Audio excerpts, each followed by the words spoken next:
এবার বাদশা ডেকে বলে, কেন তোমরা নাকি গায়েব জানো?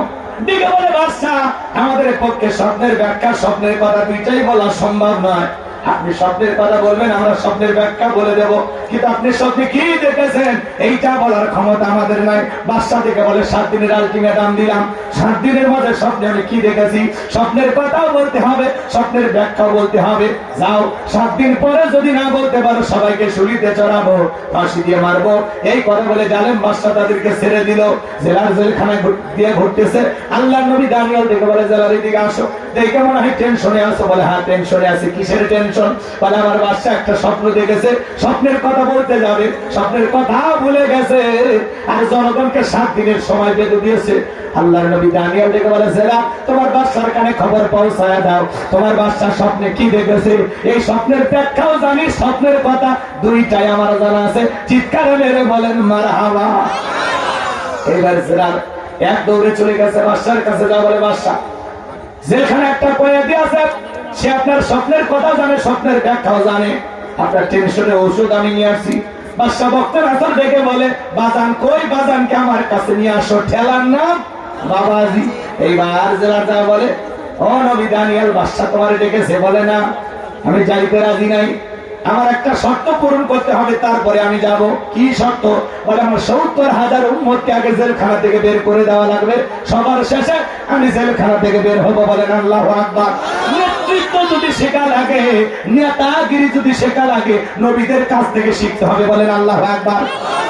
আপনি যাত্রার পিছনে স্লোগান দেন, নেতার মোহাম্মদ ভালোবাসে, সাতক্ষীরা শহরে মিছিল করতে গেলেন, নেতা পাশিয়া খান ট্যাবলেট খান, ট্যাবলেট খান, ট্যাবলেট খান, যেখানে আমরা আছি সেখানে ট্যাবলেট খান। কবরে তোমরা কেন পড়ে?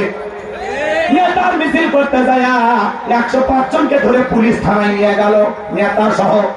নেতার তো মামু খালুর অভাব নাই, সকালে জেলখানে ঢোকে, বিকেলে বের হয়। কিন্তু আপনি গরিব মানুষ, রিক্সা চালান, ভ্যান চালান, মাঠে কাজ করেন, একদিন কাজ না করলে আপনার সংসারে আগুন জ্বলে না, চুলে আগুন জ্বলে না, আপনার পরিবারের মুখে খাবার ওঠে না। নেতা যদি ভালো হইতো, রেখে বলতে, শোনো এই গরিব কর্মীরা আমাকে মহাব্বত করে ভালোবেসে আমার মিছিল করতে আসছে, আমার একটা কর্মী জেলখানায় থাকা অবস্থায় আমি নেতা জেলখানা থেকে বের হব না। এরা হলো সত্যিকার নেতা। আর যে নেতা আপনাকে বিপদে ফেলে তামাশা দেখে, নিজেটা ভালো বোঝে, ওই নেতার পিছনে স্লোগান দিয়ে লাভ নাই। যে নেতা আপনার দুঃখে কাঁদবে, আপনার সুখে হাসবে, আপনার বিপদে পাশে দাঁড়াবে, 6 মাস আপনার জেল হয়ে গেলে আপনার পরিবারের মুখে খাবার তুলে দিবে, সন্তানদের স্কুলের খরচ দেবে, আপনার পরিবারের লোকের বাজার এনে দেবে। ভালো হয় না? যাত্রার পিছনে লাভ দিন না, লাভ দিয়ে পরিবারের লোকজনকে বিপদে ফেলা দরকার নেই। সেই নেতা আপনার জন্য জীবন দিতে রাজি, আপনিও জীবন দিতে রাজি। কিন্তু যে নেতা আপনাকে বিপদে ফেলে তামাশা দেখে, ওই নেতার দরকার নেই। আপনি বছরের পর বছর জেলখানায় তাকে মিথ্যা মামলা দিয়ে ফাঁসাই, কোনদিন আপনার পরিবারে 2-4 টাকাও দেয় না। এইরকম দল, এইরকম নেতার দরকার। যেই দল, যেই নেতা আপনার বিপদে পাশে দাঁড়াবে, আপনার কোনো অঘটন ঘটে গেলেও আপনার পরিবারকে দেখভাল করে রাখবে, এমন সমাজ আমাদের দরকার আছে না? এমন দল, এমন নেতা দরকার আছে না? হ্যাঁ, যাত্রার দেখেন না, সব নেতা দেশের বাইরে চলে গেছে, আর জনগণকে বিপদে ফেলে যায়নি। যারা ওই দল করতে অনেকে কষ্টে আছে, অনেক কথা হজম করা লাগে, মেনে নেওয়া লাগে, কিন্তু আমরা তাদেরকে কষ্ট দেব না। এটা হবে না। যারা অপরাধী, এদের বিচার হবে। এমপি মন্ত্রী পালে যায়নি, 5-10 কোটি টাকা তোমার গাড়িগুলো গ্যারেজে পড়ে আছে, এমপি মন্ত্রী নাই। হাজার বিঘা জমি জোর করে দখল করছে, গাড়ি বাড়ি পড়ে আছে, জায়গা জমি পড়ে আছে, নেতা না। মন্ত্রীরা সব কোথায় গেল, এমপিরা সব কোথায় গেল, কোথায় কাদের কাকা? ওদের সারা দেশটা এখন লাগে ফাঁকা ফাঁকা। পালাবো না, পালাবো না, পালাবো না, যাই না তাদের দেখা, ওদের সারা দেশটা এখন লাগে ফাঁকা ফাঁকা। আইন মন্ত্রী আটকে গেল আইনেরই ফাঁকে, দাড়ি সারা দরবেশটারে ভণ্ড ভণ্ড লাগে।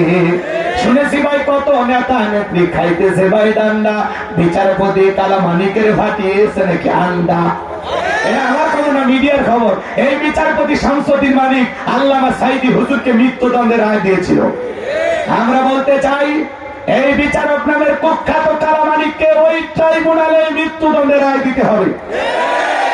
এই বিচারপতি মানিক টকশোতে আমার বোনকে অপমান করে রাজাকারের বাচ্চা বলেছিল, ছাত্র আন্দোলনের সমস্ত ছাত্র নেতাদেরকে রাজাকারের বাচ্চা বলে গালি দিয়েছিল। 116 জন আলেমের তালিকা করে দুদকের কাছে জমা দিয়েছিল, আমার রোল নাম্বার ছিল 23। সিরিয়াল আমার নাম্বার কত? যারা আলেমদের তালিকা করেছিল বিনা তালিকায় কলার পাতা শুয়ে আসো। পুলিশা বলতেছে ভাই ছাগল কলার পাতা খায় নাকি অন্য কিছু খায়, বাঁচতে চাইলে জেলখানায় চলে। কথা কানে কথা কাটা ফলকেরও ঝলক গেল, ফলকেরও ঝলক গেল, থামিয়ে নেটের চাকা, ওদের সারা দেশটা এখন লাগে ফাঁকা ফাঁকা। কোথায় গেল সংসদেতে মমতাজের গান, কোথায় গেল হযরত বলা স্বামী ওসমান। 70 টাকা তাহাজ্জুদ পড়তো, বিরাট বড় আল্লাহর ওলি দাবি করতো, 41 সাল পর্যন্ত টিকে থাকার স্বপ্ন দেখেছিল, কিন্তু 24 সালের 5 আগস্টে ভাগ্যে কি আছে আল্লাহর ওলিরা জানতো না। মানিক পেলে বলতে খেলা হবে, খেলা হবে। আজকে পুরো বাংলাদেশের মাঠ পড়ে আছে, কিন্তু ওই খেলোয়াড় নাই। এরা তো খেলোয়াড় ছিল না, ছিল পাক্কা দুর্নীতিবাজ। এরা আমেরিকা, কানাডা, লন্ডনে বাড়ি করেছে, সুইস ব্যাংকের অ্যাকাউন্টে টাকা জমাইছে। কথা বল না কেন? দেশটাকে লুটে পুটে খায়া শেষ করছে ভাই। এদেশে কিচ্ছু না, খালি মাটি ধুয়ে গেছে। কি কথা বল না কেন? 93 বিলিয়ন ডলার ঋণের বোঝা এখন বাংলাদেশের মানুষের ঘাড়ের উপর। 48 বিলিয়ন ডলার ছিল বাংলাদেশের রিজার্ভে, সব খাসে, সব কিচ্ছু তৈরি। যে পরিমাণে দুর্নীতি হয়েছে, 1000 পদ্মা সেতু বানালেও টাকা শেষ হয়নি, এত দুর্নীতি হয়েছে এই দেশে। আপনি কি মনে করেন তাহাজ্জুদ পড়ে? ওরা তাহাজ্জুদ করে মিথ্যা কথা বলে। একজন উপদেষ্টা সত্য কথা বলছে, ওনাকে আমি ধন্যবাদ দিই। উনি বলেন ওনারা তাহাজ্জুদ পড়ে সকালবেলা কোরআন পড়ে মিথ্যা কথা বলতো। সত্যি ওদের এত মিথ্যা কথা মানুষ বলে, ওনাদেরকে না দেখলে বিশ্বাস হইত না। কি কথা কি মায়া লাগে না? কি কারণ 16 বছরের মায়া এখনো কাটেনি। যে মার সন্তানকে ফেলাইয়া চলে যায়, ওই মায়ের মায়া থেকে লাভ নাই। যে মা সন্তানকে বিপদে আগলায় রাখে বুকের ভিতরে, ওইটা হলো মা।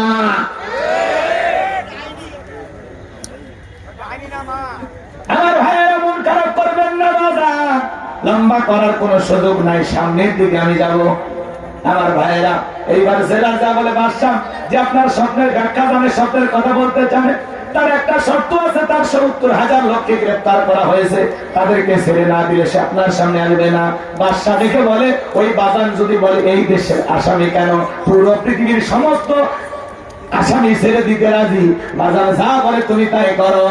এইবার সমস্ত উম্মতদেরকে ছেড়ে দেওয়া হলো। সবার শেষে আল্লাহ নবী দানিয়েল জেলখানা থেকে বের হয়ে আসলেন। বাদশার দরবারে প্রবেশের নিয়ম হলো যত মানুষ প্রবেশ করে মাথাটা নত করতে হয়।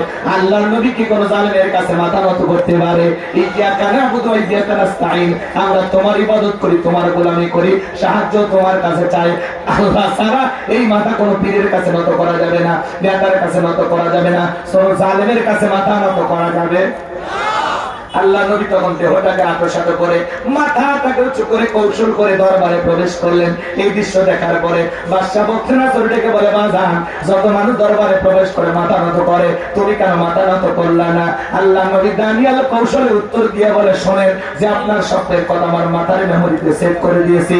তার কথা হলো তাকে ছাড়া দুনিয়ার কারো কাছে মাথা নত করা যাবে না। আমি যদি মাথা নত করতাম আপনার মতো স্বপ্নের কথা ভুলিয়ে দিত, তাহলে আমিও টেনশন, আপনিও টেনশনে মারা যেতেন, আমাকেও মেরে ফেলতেন। তখন ডেকে বলে বাজান যা করেছে ঠিক করেছো, আসলে তোমার মাথায় বুদ্ধি আছে। এই কথা বলে নিজের চেয়ার থেকে উঠে আল্লাহ নবী দানিয়েল সাহেবকে বাদশাহীর চেয়ারে বসায় দিলেন। চিৎকার মেরে বলুন সুবহানাল্লাহ। যে আল্লাহ জেলখানা থেকে চেয়ারে বসায় সে আল্লাহ যে আছে না নাই? জোরে বলেন আছে না নাই? এইবার বাদশাহ বক্তৃতা ডেকে বলে বাজান তাড়াতাড়ি করে বলো আমি স্বপ্নে কি দেখেছিলাম আর স্বপ্নের ব্যাখ্যা কি হবে। আল্লাহ নবী দানিয়েল বলতে চায়, আপনারা কি শুনবেন? আগ্রহ আছে? কারা কারা শুনতে চান দুই হাত তুলে দেখান। লিল্লাহি তাকবীর। আরেকটু জোরে লিল্লাহি তাকবীর। আপনারা অনেকে ওঠা বসা করতেছেন, কি খুব বেশি কষ্ট হয়? আল্লাহ বলেন তাবারাকাল্লাযী বিয়াদিহিল মুলকু ওয়া হুয়া আলা কুল্লি শাইইন কাদির। সম্মানিত সেই সত্তার যার হাতে সর্বময় কর্তৃত্ব, রাজত্ব পাওয়ার ক্ষমতা, তিনি হলেন সব বিষয়ের উপরে ক্ষমতাবান, তিনি হলেন সব বিষয়ের উপরে শক্তিবান। আল্লাহু আকবার বলেন। তাহলে সকল ক্ষমতার একমাত্র মালিককে। আর একটা আয়াত তেলাওয়াত করেছি, 10টা মিনিট আয়াতের জন্য দেওয়া যাবে। 2 নম্বর আয়াত শুরু হয়ে গেল। আল্লাহ তাআলা বলেন, আল্লাযী খলাকাল মাউতা ওয়াল হায়াতা লিয়াবলুয়াকুম আইয়ুকুম আহসানু আমালা ওয়া হুয়াল আজিজুল গফুর। আল্লাহ রাব্বুল আলামিন বলেন, আল্লাযী খলাকাল মাউতা ওয়াল হায়াতা, যিনি সৃষ্টি করেছেন মৃত্যু আর জীবন, লিয়াবলুয়াকুম আইয়ুকুম আহসানু আমালা। আমার আল্লাহ ডেকে বললেন, আমি পরীক্ষা করে দেখবো আমলের দিক দিয়ে কার আমল কত বেশি উত্তম, কার আমল কত বেশি সুন্দর। যার আমল ভালো তার আখিরাত ভালো, যার আমল খারাপ তার আখিরাত হয়ে যাবে বরবাদ। শোনে আল্লাহ পরীক্ষা করে দেখবেন আমলের দিক দিয়ে কার আমল কত বেশি উত্তম, কে কত সুন্দর আমল করেছে। সুবহানাল্লাহ বলবেন না? শোনেন আয়াতের শুরুতে আল্লাহ কি বলেন, আল্লাযী খলাকাল মাউতা ওয়াল হায়াতা, যিনি সৃষ্টি করেছেন মৃত্যু আর জীবন।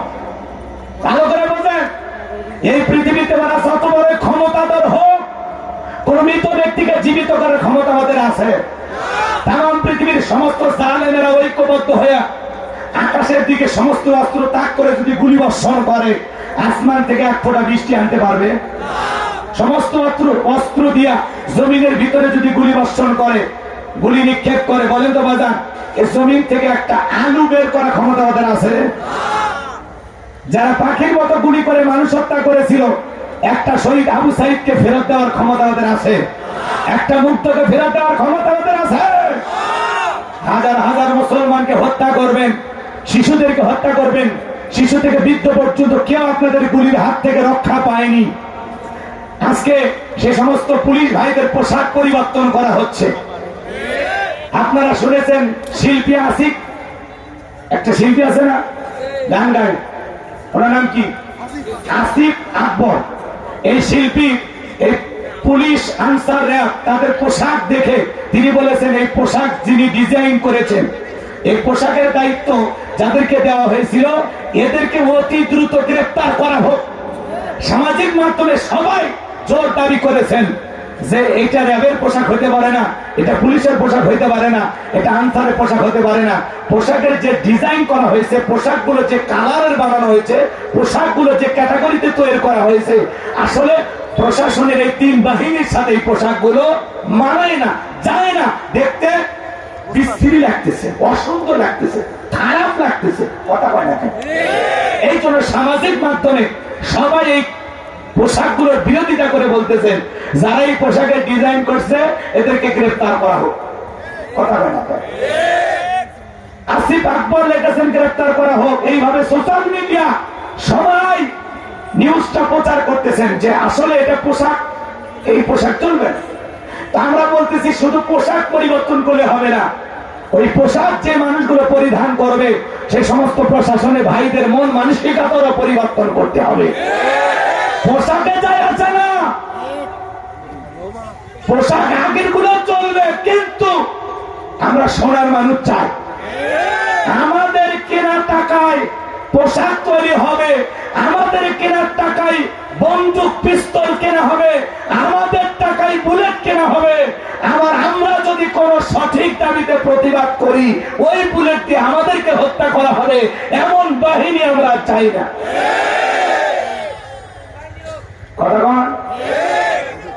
আমরা বলতে চাই আমাদের ট্যাক্সের টাকায় আপনাদের বেতন ভাতা হয়, আমাদের ট্যাক্সের টাকায় বন্দুকের গুলি কেনা হয়, বন্দুক কেনা হয়, বিদায়। আর যেন কোন সরকার আপনাদেরকে ব্যবহার করে ওই বন্দুকের নল জনগণের বুকে আটক করে গুলি করা যাবে না, যাবে না, যাবে না।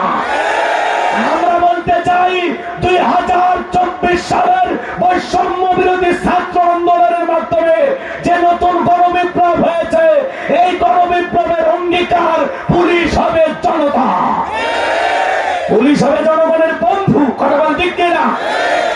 যারা অপরাধ করেছে প্রশাসনে থেকে, সেই সময়ের পুলিশ প্রধান এবং হারুন আঙ্কেল সহ ওই যে কি যেন কুমার বিপ্লব নাকি বিপ্লব কুমার, এরা সহ সে সময়ের যারা প্রকাশ্যে জনগণকে গুলি করার অর্ডার দিয়েছিলেন, যারা মূল কলকাঠি নেড়েছিলেন, এই সমস্ত অপরাধীকে যেন গ্রেফতার করা হয়।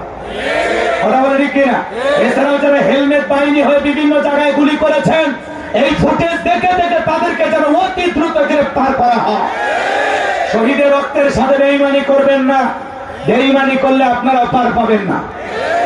আমরা বলতে চাই, অপরাধ যারাই করুক তাদের যেন বিচার বাংলার মাটিতে হয়। শুধু পোশাক পরিবর্তন চাই না, পুলিশের মন মানসিকতারও পরিবর্তন চায়, প্রশাসনের ভাইদের মন মানসিকতার পরিবর্তন চায়। তারা যেন জনগণের সেবক হয়ে কাজ করে, জনগণের বন্ধু হয়ে কাজ করে। আর কোন প্রশাসনের ভাই যেন মিথ্যা মামলা হামলা দিয়া এদেশের নিরপরাধ মানুষকে না ফাঁসায়।